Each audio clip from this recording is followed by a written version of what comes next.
In this module for Alcon Experience Academy, I am going to be dealing with phacoemulsification in small eyes with a shallow anterior chamber. This is just to show you a case which presented to me. The first eye had been operated about 6 months earlier, ended up with inappropriate outcome elsewhere. You can see the aphakic bullous keratopathy that the patient had, and this was the second eye, the fellow eye that needed operation. The patient was very concerned. We suggested intraocular lens implantation with corneal transplantation in the right eye with guarded prognosis. The patient preferred to get good vision in the left eye and then consider surgery in the right eye, but is an extremely anxious patient because of the inappropriate outcome in the first eye. And as you can see, the anterior chamber depth is extremely shallow in that photograph, and on the IOL master again you find that the ACD is just in the range of about 1.84 millimeters. So I was also quite concerned about this particular case. The laser platform had been used to do the capsulorhexis nucleus fragmentation and also these small laser arcuate keratotomies, but because I wanted the incisions to be on the cornea anteriorly, I did not use the laser platform for creating the incisions. As you can see over here, I make sure that even the side port incisions are slightly anteriorly placed and are of adequate distance, so that adequate length, so that there is the tendency for the iris to prolapse out is somewhat arrested. That's intracameral anesthetic being injected for 2.4 millimeter length, and once again I make sure it's at least 2 millimeter on the cornea, and it's important that you get an adequate main as well as the side port incisions. Excessive filling of the anterior chamber should be avoided, and in this case I did not use a down up technique for removing the capsule, but I used my 26 gauge bent needle, capsulorhexis needle, and as you can see in these cases I make sure that the orientation of the needle is almost at 90 degrees so that I do not have to dip it into the anterior chamber, and that's the capsule being gathered up to the center. Gentle hydrodissection, excessive injection of the saline is to be avoided, and making sure that you decompress the capsular bag at all instances to make sure that there is not excess fluid behind the iris. It is not the reposition of the is not the prolapse of the iris that causes a problem, but the reposition of the iris which causes depigmentation. What is suggested is that you go through the side port and try to reposit, but in this situation I found that I was hardly able to, chamber was so shallow that I was hardly able to reach the area of the iris prolapse to the central incision. So I go in through I was forced to go in through the main incision, gently tap the iris inside and just inject enough amount of dispositive viscoelastic to push the iris back, and then introduce my phaco probe inside. Here again I am going to be using a phaco stop and chop technique in spite of the fact that the nucleus is already fragmented, and it's a fairly grade 3 to grade 4 nucleus that I have to deal with. Right through, it's reasonably gentle parameters that I use. Very often you use a IOP of 30, but in this situation I try to keep an intraocular pressure of 60. I believe that helps me to deepen the chamber somewhat, and it's try to keep the plane of phacoemulsification as posteriorly as possible, even though the anterior chamber depth allows you only so much of leeway, and most of the nucleus emulsification happens fairly close to the endothelium. This is the reason that you have to constantly refill the anterior chamber with dispersive viscoelastic, and this is removal of the cortex being done by the bimanual technique. There is a slight tendency for the iris to prolapse, but you let it be and go through the side ports. The intraocular lens is injected right into the bag.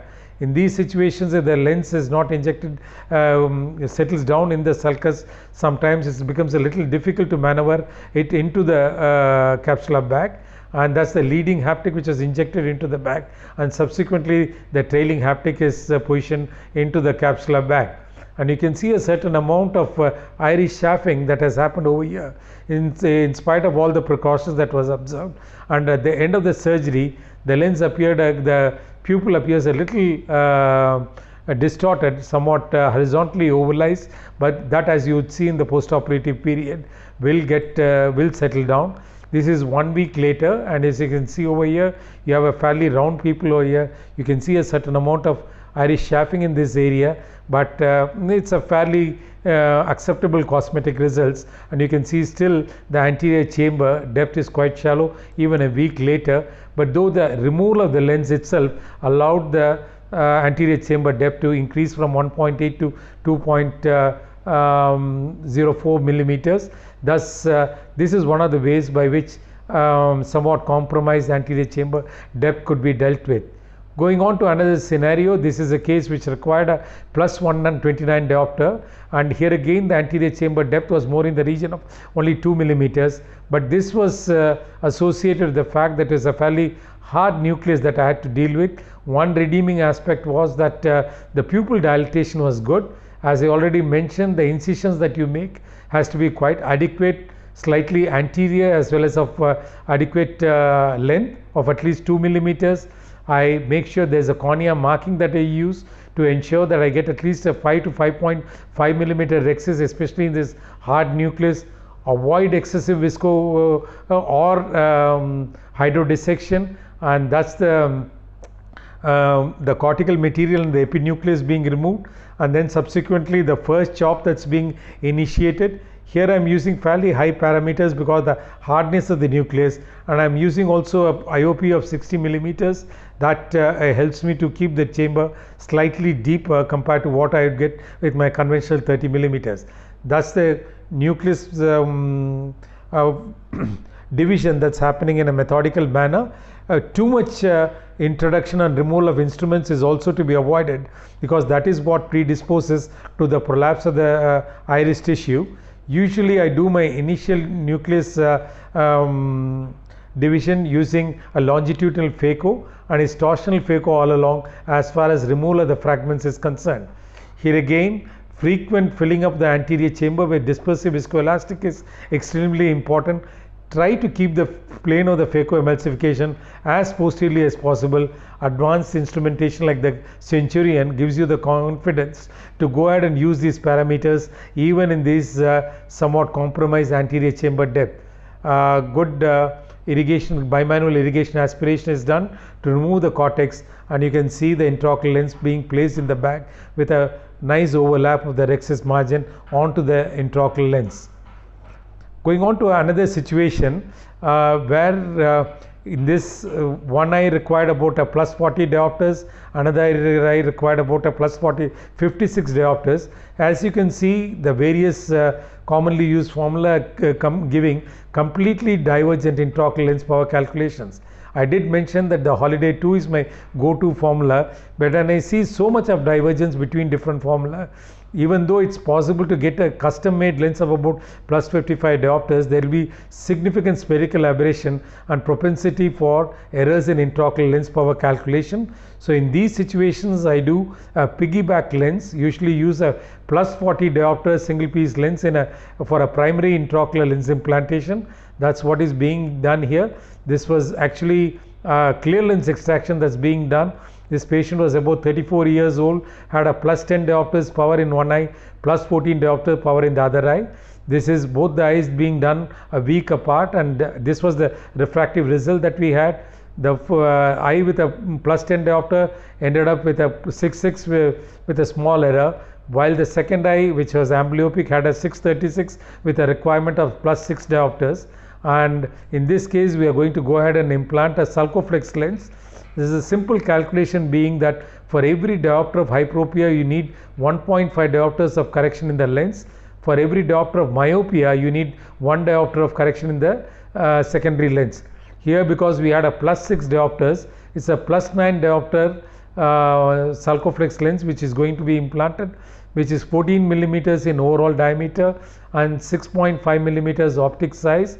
This is made to rest in the sulcus and thus being gently injected into the anterior chamber, then subsequently being positioned in, and there is no need to trust on formula which sometimes give you erroneous readings. Just the residual error is alone for enough for you to decide on the power of the intraocular lens that needs to be implanted. and this is the kind of result that we ended up with.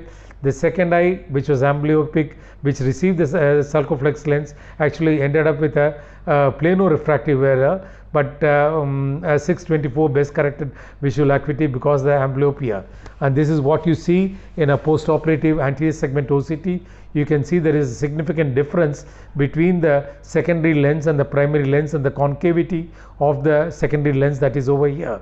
I am often asked, in these small eyes, do you have the space to place two lenses? You must remember that even in these small eyes, the normal lens is almost 4 to 4.5 millimeters in its anterior posterior dimension, and when you are removing this, there is enough space to keep even two lenses, which are usually at the most of about 1 to 1.5 millimeters in its anterior posterior diameter, even if you are using a highly high powered lens.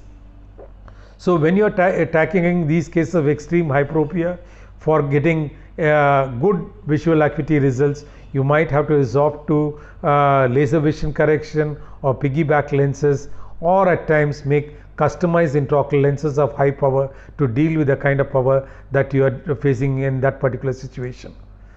Thank you so much for your kind attention.